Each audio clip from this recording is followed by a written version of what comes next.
بسم اللہ الرحمن الرحیم وبہ نستعین اما بعد۔ محترم حاضرین، نماز کے سجدوں کے علاوہ ایک سجدے تلاوت بھی مشروع ہے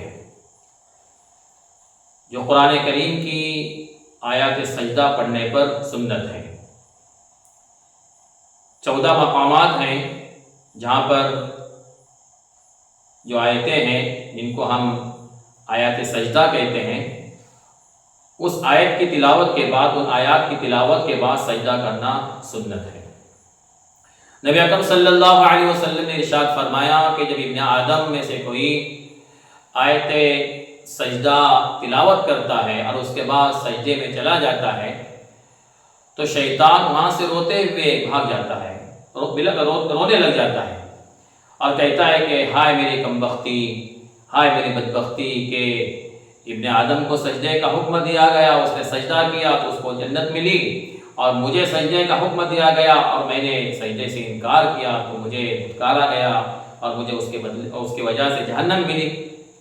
نبی اکرم صلی اللہ علیہ وسلم جب آیت سجدہ تلاوت کرتے تھے تو آپ سجدہ ریز ہو جاتے تھے۔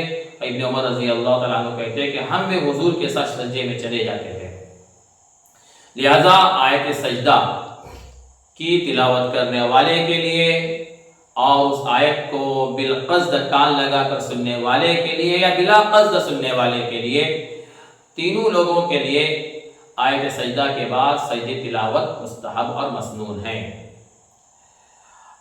سجدہ تلاوت کے لیے نماز کی طرح شرائط ہیں کہ طہارت ہونے وضو ہونا ضروری ہے، ستر عورت ضروری ہے، ستر چھپانا ضروری ہے، قبلہ رخ ہو کر سجدہ کرنا ضروری ہے۔ اس کے علاوہ نیت، نماز کے باہر اگر ہم سجدہ تلاوت کر رہے ہیں تو اس وقت نیت کرنا ضروری ہے سجدے کا تلاوت کی۔ پھر تکبیر تحریمہ کہنا، ہاتھ اٹھا کر، یہ بھی تکبیر ضروری ہے۔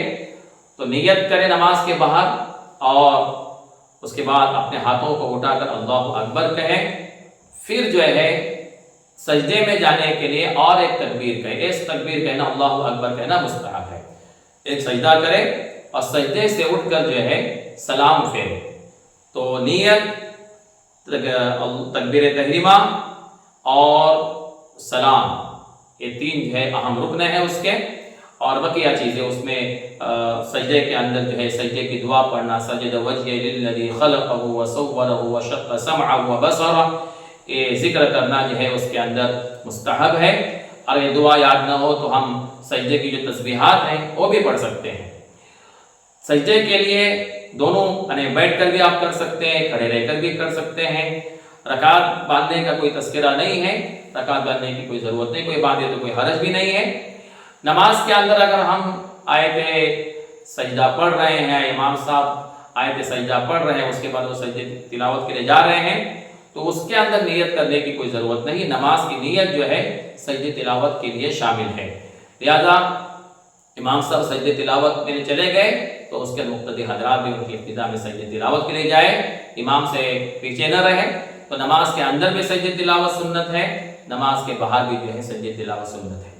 لیکن آیت سجدہ پڑھنے کے بعد اتنا طویل فاصلہ ہو گیا کہ اب بہت وقت ہو گیا تو پھر سجدے کا محل فوت ہو جاتا ہے، اس لیے آیات کی تلاوت کے بعد فوراً جو ہے زیادہ دیر کیے بغیر سجدہ کرنا یہ مستحب اور مسنون ہے۔